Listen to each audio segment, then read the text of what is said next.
ආයිබෝවන් සුබ දවසක් සියලු දෙනාටම කුරුඳු වගාව කරන අයට වැදගත් වෙන කාරණයක් තමයි අපි කොහොමද මේ තනි ගහ තියෙන පඳුරකින් පැල ඉක්මනට හදාගන්නේ කියන එක. ගොඩක් අය සාමාන්‍යයෙන් වගාවේ ශාස්ත්‍රයේ තනි ගහක් ගස් දෙකක් වගේ තියෙනවා නම් එච්චර ගණන් ගන්න නැහැ. මම හැදෙන්න අරිනවා. නමුත් කුරුඳු කපනකොට තමයි ඒක පෙරලලා අලුතින් පැල එන්න හදාගන්නේ.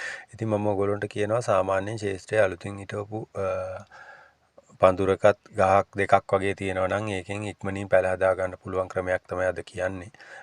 මේකට ලොකු දෙයක් නෑ. සාමාන්‍යයෙන් ශේස්ත්‍රයේ තියෙන කුරුඳු ගහ ඔයගොල්ලන්ට පුළුවන් පොළොවට සමාන්තර මට්ටමට ගහ පාත් කරන්න. පාත් කළා නමලා ගලක් හරි එහෙම නැත්නම් ලී කරුවක් හරි ගහලා තියන්න. සාමාන්‍යයෙන් සති දෙකක් තුනක් වගේ කාලයක් ඇතුළත ගහේ මුලෙන් අලුතින් රිකිලි දාලා එනවා. එතකොට ඒ එන රිකිලි සාමාන්‍යයෙන් අර ගහට වඩා සාර්ථකව වර්ධනය වෙච්ච රිකිලි තමයි එන්නේ. ඒ වගේ අවස්ථාවකදී අපිට පුළුවන් ඒ රිකිලි ටික වර්ධනය වුණාට පස්සේ පෝර ටිකක් දාලා පඳුර සාර්ථක කරනවා. සාමාන්‍යයෙන් පැල දෙකක් තුනක් හතරක් වගේ ප්‍රමාණයක් එන්න පුළුවන් මේ වගේ තනි පැලේ තියෙන පඳුරකින්. ඉතින් මේ ක්‍රමය අත්හදා බලන්න හැමෝම.